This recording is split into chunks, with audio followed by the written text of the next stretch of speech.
So it's wonderful to be here, and thanks so much to Teresa for organizing us, and it's really interesting to speak in the context of Lewis's talk and what we've done this morning.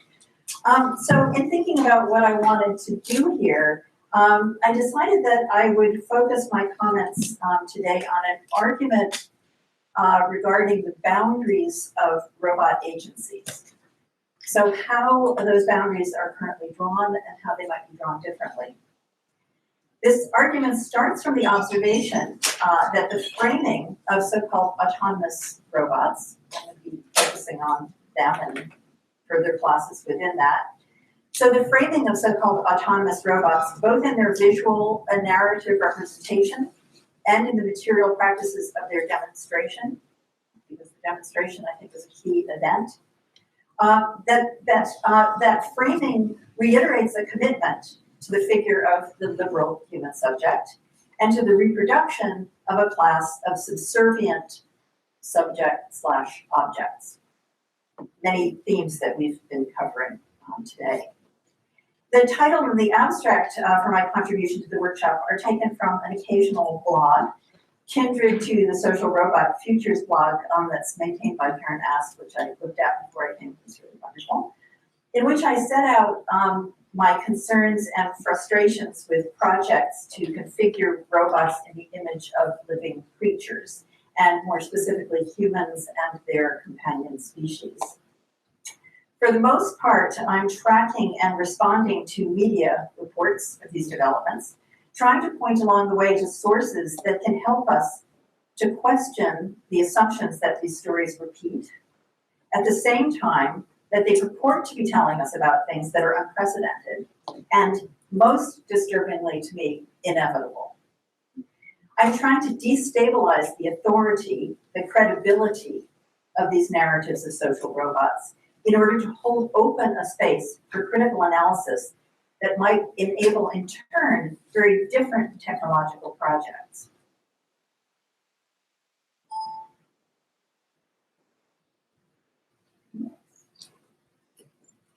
Next slide.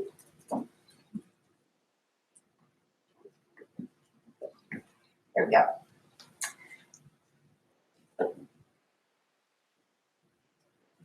So at the end of 2014, some of you may recall, there was a media storm following the statement by physicist Stephen Hawking that, quote, artificial intelligence could spend the end of the human race, end quote. Another interesting evocation of that term. The context was a question from a BBC interviewer about an upgrade to Hawking's speech generation technology. But that specificity was lost in the more universal scope of Hawking's remarks. An artificial intelligence that could match or surpass the human, Hawking explained, quote, would take off on its own and redesign itself at an ever-increasing rate. Humans, who are limited by slow biological evolution, couldn't compete and would be superseded, end quote. Only we could speak so authoritatively. The BBC's coverage of Hawking's statement is followed by reassurances from, among others, Rollo Carpenter, creator of the software agent Cleverbot, who says that while full artificial intelligence will be achieved sometime in the next few decades, quote, we will remain in charge of the technology for a decently long time. And the potential of it to solve many of the world's problems will be realized, end quote. In their respective representations of technology as either the out-of-control problem or the in-control solution for the human condition, these quotes share the universalizing, naturalizing progress narrative that invariably underwrites announcements of our supersession as humans-like beings. It's that narrative that comprises the singularity, an idea popularized by AI enthusiast Ray Kurzweil to reference the so-called tipping point at which machine intelligence will exceed our own. What is really worrying about the singularity, at least in my view, is not the future that it foretells, but the imaginary of the evolving human and his, using that for analysis, relations with technologies that are reproducers. counter-narrative is offered by STS scholar Helen Viala's study. This is the cover of her book, titled Talking Incorporated, a refiguring of the man himself as what she calls a distributive-centered subject. Viala's analysis explodes the boundaries of Hawking's agency, from that of the individual genius to the extended collective of variously positioned humans and associated technologies that make his agency possible. And it's that reframing that I want to elaborate as a method in the rest of my talk.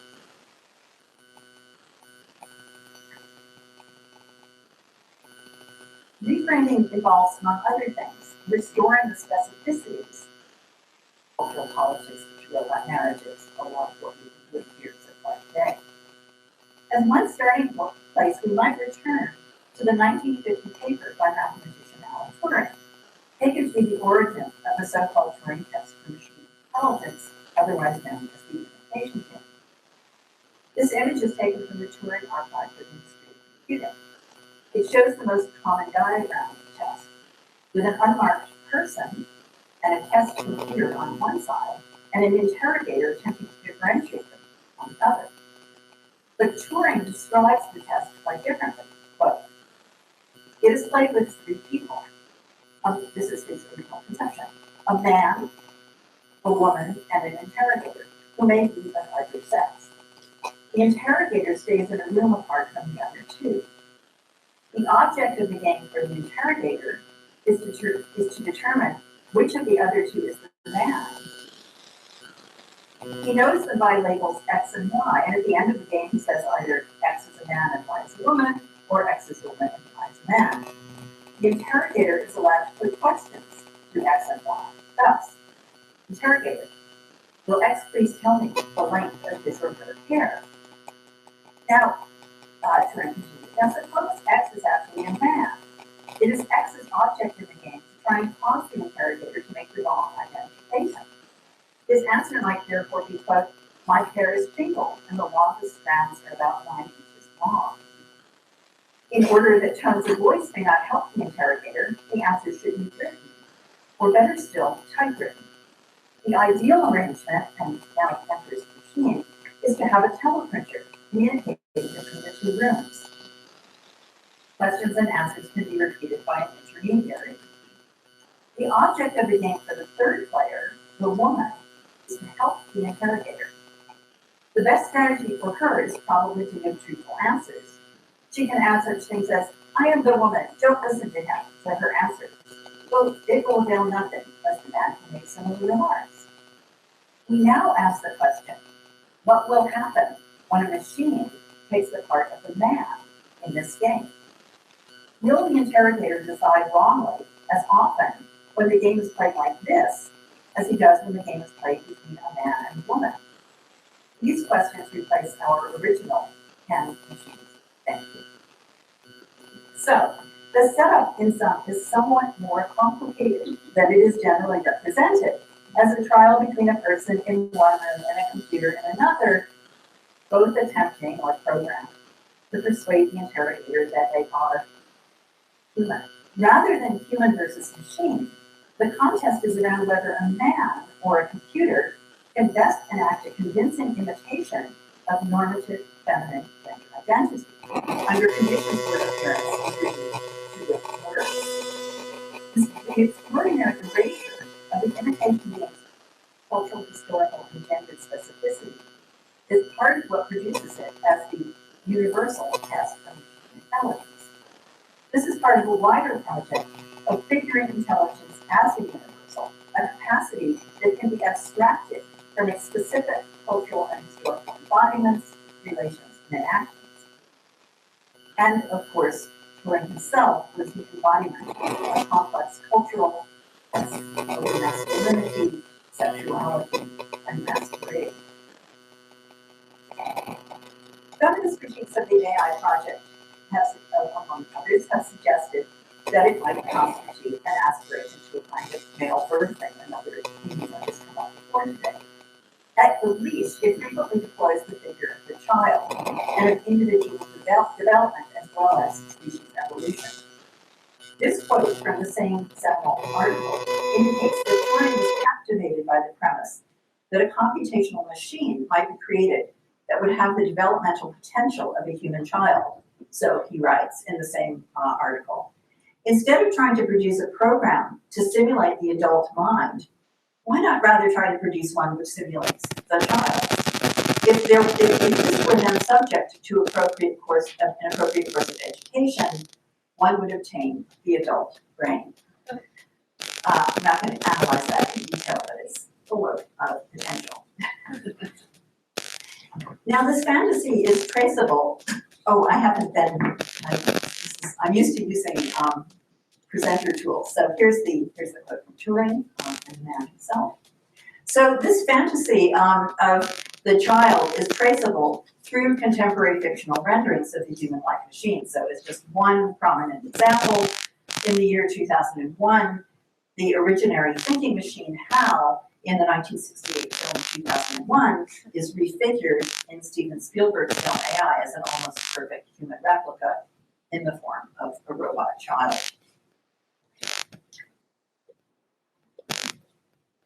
Claudia Castaneda explores the figure of the child in her book Figurations, but she takes the child as the figure that she traces. She traces the child through developmental discourses, colonial discourses, and she explains figuration as a method this way. She says, to use figuration as a, excuse me, to use figuration as a descriptive tool is to unpack the domains of practice and significance that are built into each figure. Understood as figures, particular categories of existence can also be considered in terms of their uses, what they body forth in turn.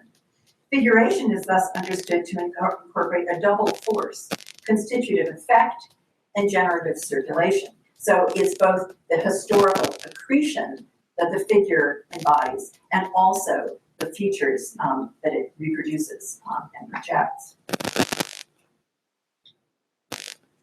And Claudia is drawing in turn here on critical feminist science studies in their orientation to tracing how technological projects materialize cultural imaginaries, an idea developed most extensively by Donna Haraway. And somewhat surprisingly, at least it was surprising to me, we find Haraway talking about AI in her first major book, Primate Visions, published in 1989, which is primarily a very extensive critical history of the discipline of primatology. But there, Haraway writes, children, AI computer programs, and non-human primates all here embody almost minds. Who or what has fully human status? What is the end, or telos, of this discourse of approximation, reproduction, and communication, in which the boundaries among and within animals, machines, animals, and humans are exceedingly permeable? Where will this evolutionary, developmental, and historical communicative commerce take us in the techno-biopolitics of difference? This quote was the inspiration for a paper that I co-authored with Claudia titled Robot Visions that was published in the journal Social Studies of Science.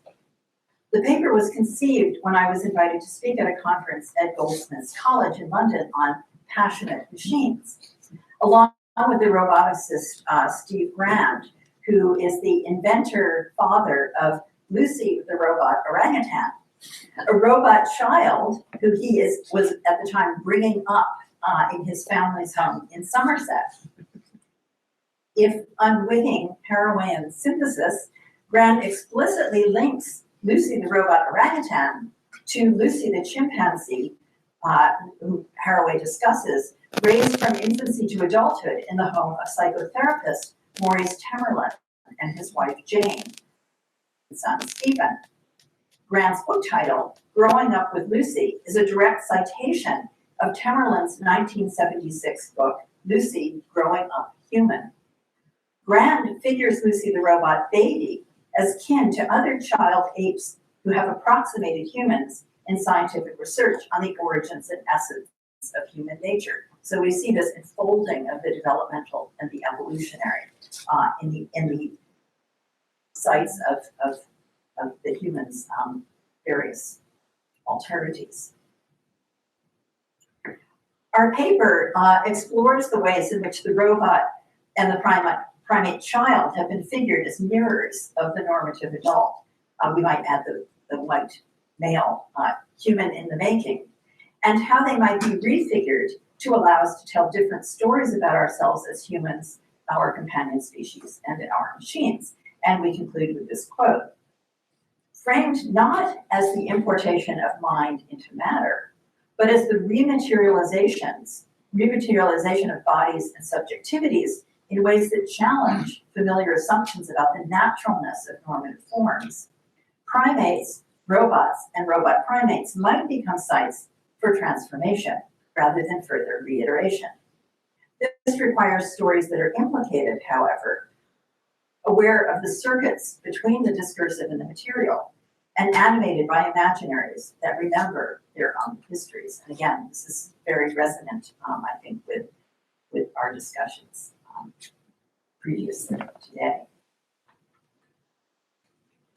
Now, along with the critical analysis of figuration as a way of expanding the historical frame of robot projects and robot agencies, we can also expand the frame more spatially, or in terms of connections or network relations. I like to do this when I teach through a reading of the first technological assemblage that was declared as a demonstration of the achievement of human-like artificial intelligence, which was IBM's Project Deep Blue. And so here is an image of, at the time, world chess champion Garry Kasparov playing IBM's Deep Blue in May of 1997. There are a lot of interesting stories about this match, but the short message at the end was that Kasparov had been defeated, and that proved that we had achieved a superior artificial intelligence. But what I like about this image is the question of where is Deep Blue's body? We were talking about this before. Who, what, where is Deep Blue? What we see, of course, is Kasparov intently studying the board.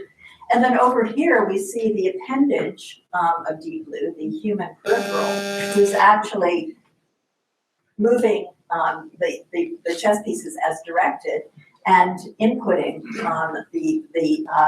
the state of play. But what we don't see, of course, is the enormous network of computational processors that are running off stage, nor do we see the very extended time frame and the very, very large number of humans that were organized to actually produce this demonstration, including many, the history of games that had been fed into Deep Blue, consultations with various chess experts. And so, in fact, who defeated Garry Kasparov? What defeated Garry Kasparov? I think is a really important thing for us to ask.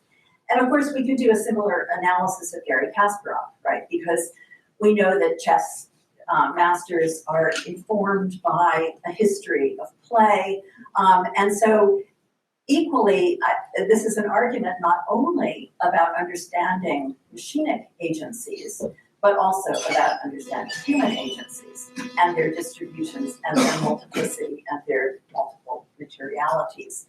That's in no way to diminish the specificity of Garry Kasparov. He's a very, very particular agent within this network, but he is by no means the sense of him as an autonomous individual agent can be questioned and opened up, I think, in all sorts of important ways. I've done similar reframings with these two celebrity robots, Cog and Kismet. These are robots created within MIT's Artificial Intelligence Lab. Both of them are represented through an extensive corpus of media renderings, stories, photographs, QuickTime videos, all available on the MIT website. All, I will remind you, demonstrations, so keep that in mind. So COG is generally pictured from the waist up. COG is primarily a project in the development of coordination between a vision system and the motor control of COG's arms and hands. So it's the torso that's relevant for COG. But COG is certainly pictured as freestanding, if not actually mobile. That's Rodney Brooks, COG's primary creator, or the one punctuated as his creator. And then on the right, we see Kismet, famously rendered as the first major project in affective robotics. The Kismet is a descendant of COG in as much as Cynthia Brazil is a student of Rod Brooks, so there are lineages here, gendered relations as well. And Kismet is a very wonderfully engineered, with many degrees of motion, cartoon face, which doesn't actually produce speech, but responds to speech intonation by altering its facial expression. So again, if you look up the media renderings of Kismet, you see many demonstrations where Cynthia Brazil is interacting with Kismet and narrating for us how we should read Kismet's responses, which basically reproduce a kind of 19th century model of human emotion. So they're, sadness, happiness, stuff, whatever, I forget the schema, but it's a schema that Kismet is reproducing in response again through changes in intonation. Now, I had the opportunity to go to the AI lab back in 2001, I believe it was, yeah. And we did kind of tour the lab. It was in the context of a 4S meeting the Society for Social Studies of Science, and we had a field trip to the AI lab. And there was a really lovely graduate student who was showing us around the lab.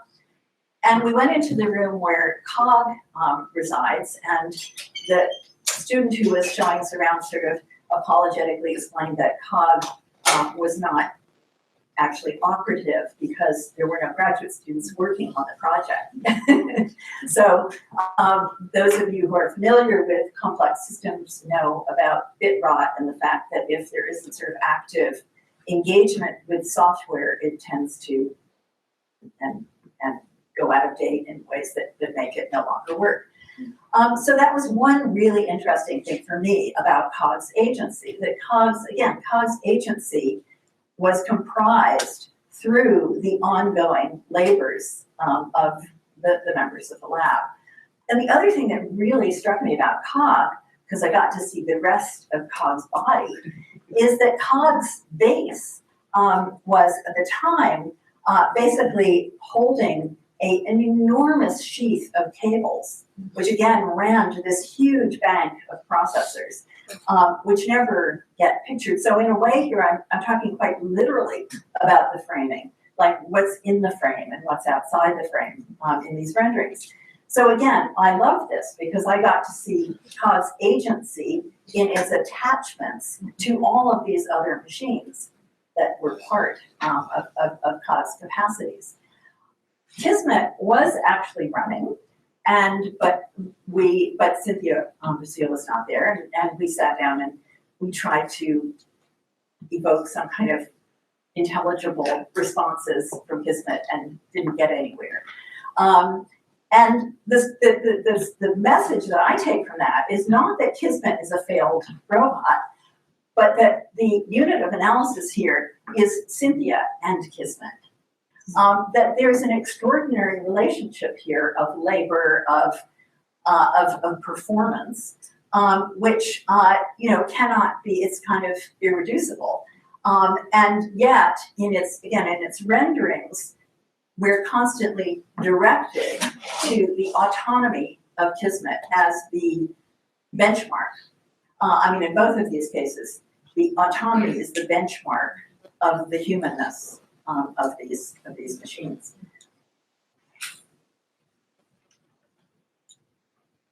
Okay, so I'm going to just very quickly, I should go back one. So just very quickly, to keep the lineage going, this is Mertz, the robot of Cynthia's PhD student. And I have a paper called Subject Objects in the Journal of Feminist Theory, where I read a wonderful YouTube clip of Mertz was distinguished by the fact that the robot was set up in the open public area of the AI lab at MIT and left to run to see what would happen when people passing by interacted with the robot. And of course, in the age of cell phones, there is a very wonderful video clip taken by some people of their encounter with Mertz, and I do a reading of that, and I'd be glad to talk about that, but I'm going to move forward because I don't want to take too much longer. Okay, so let me move in the end briefly to talking about some more recent work that I'm doing.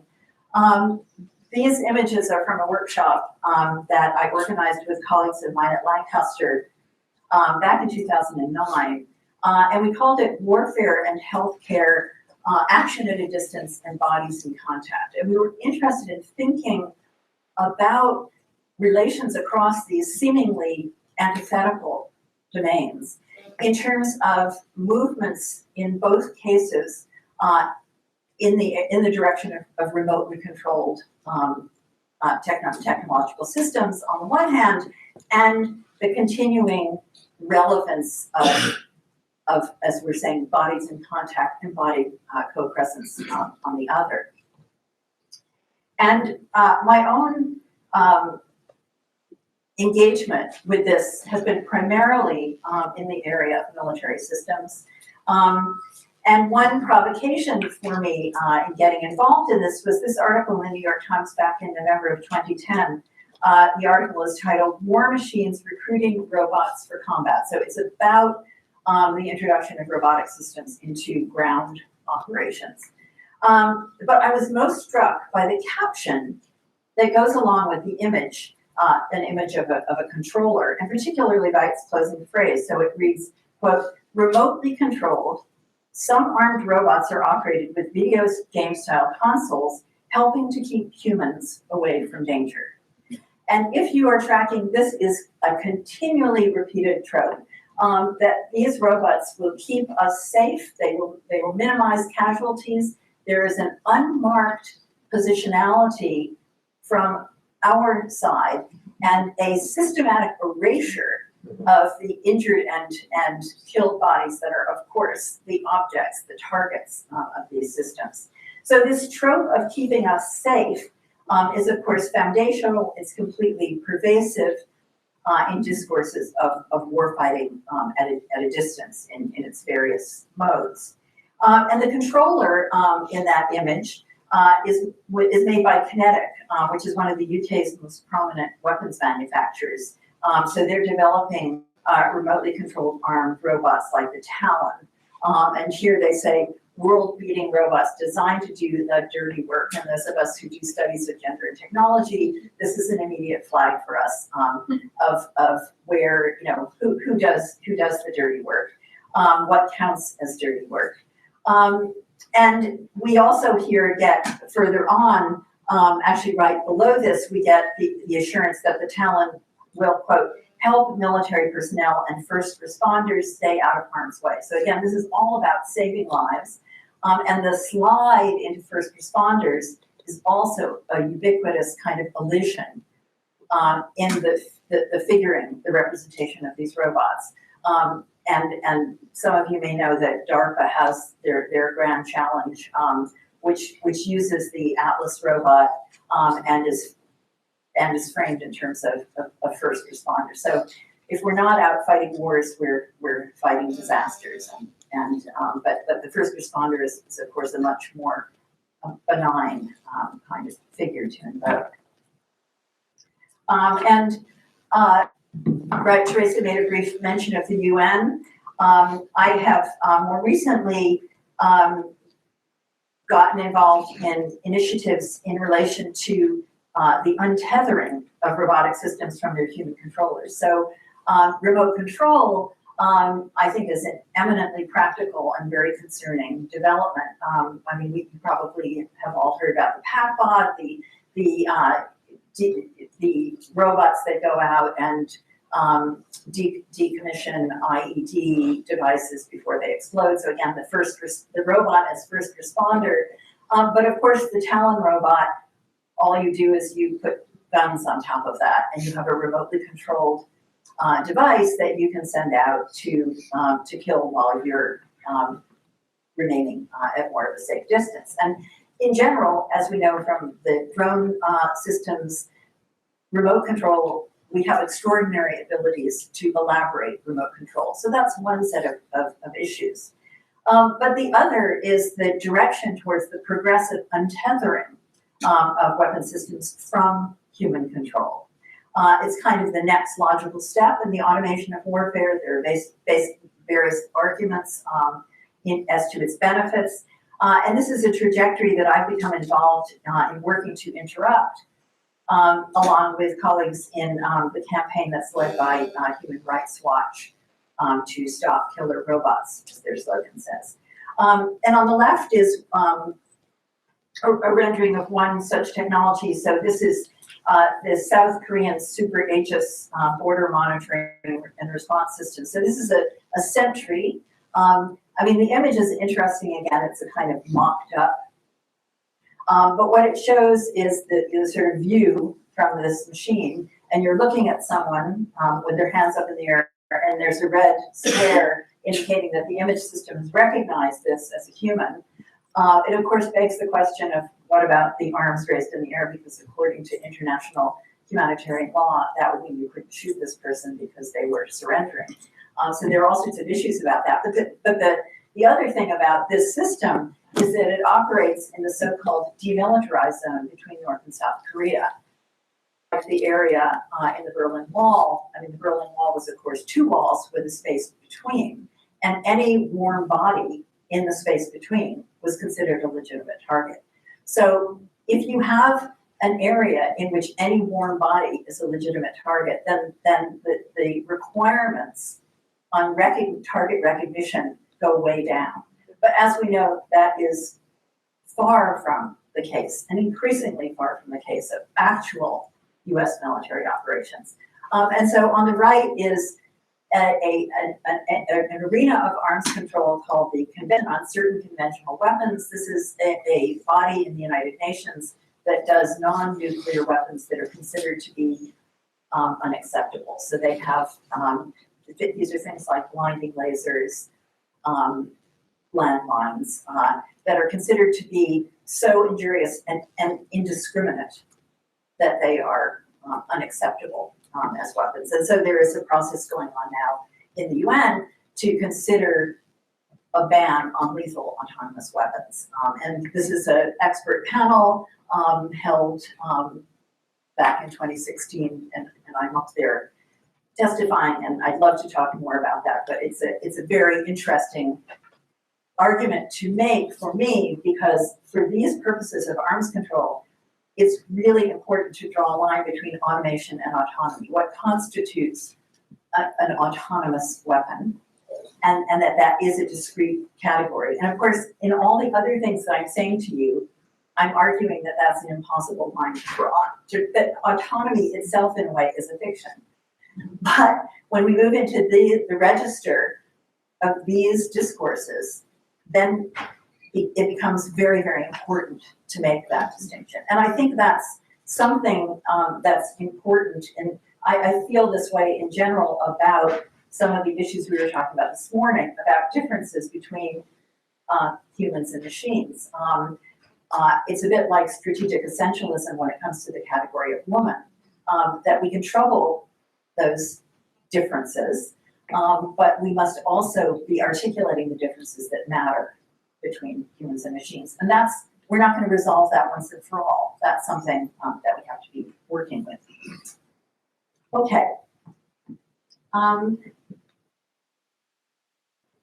Okay, so I'm going to skip to my last slide because I can only touch on healthcare very briefly. So I'll do a quick trip through all the things I can talk about. But I just want to close with these two photographs. So these were both found through an open-ended Google image search on elder care. We mentioned elder care earlier as one of the sort of sites of funding and focus because of all us old people who are here care. If we look at the websites on which these images were posted, we see that the image on the left illustrates a blog post that was setting out concerns regarding funding for the implementation of the UK's CARE Act of 2014. While the image on the right accompanies an article titled, quote, "Would you trust a robot to take care of your grandpa?" in which the Open Robo Ethics Initiative publishes its 2014 findings on public attitudes towards robot caregivers. The image on the right presupposes that a solution, the image on the left cites a persistent problem, that of funding for human caregivers. The image on the right presupposes that a solution to this problem is robot caregivers, and that the only remaining problem might be public resistance or acceptance of them. But the question of whether robot caregivers are trustworthy or desirable begs two prior questions which receive much less attention in the public media. The first question is, on what basis should we accept the statement that adequate funding for human caregiving is impossible? I can't fully answer that myself as I'm not a labor economist, but I have had labor economists in the audience when I posed this and gotten reinforcement for the idea that this is not self-evident. So that's one thing that I think we all need to be asking. What are the assumptions underlying the premise that there is a shortage of human caregivers?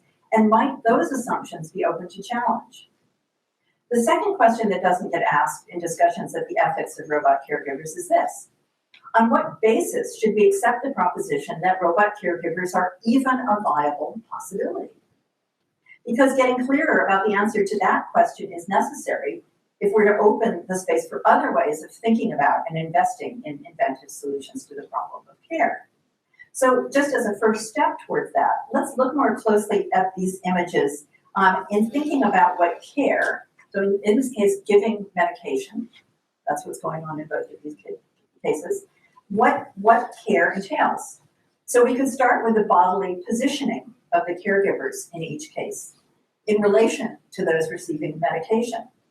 The multiple ways in which the caregiver on the left orients to the woman to whom she's handing a pill, through her leaning into the appropriate distance, her monitoring of the woman's face, and her encouraging smile, the alignment of the hand holding the pill in relation to the hand that feels it to pick it up, the glass of water waiting for the moment when it will be needed, and that's just mentioning the most obvious.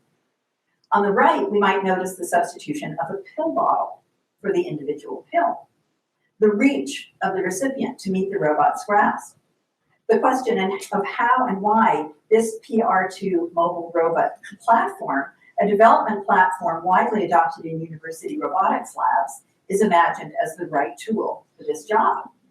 We might think about what understanding of medication as both substance and practice each of the caregivers has, and what further labors of care each might be able to provide in the next frame, the moment after this one.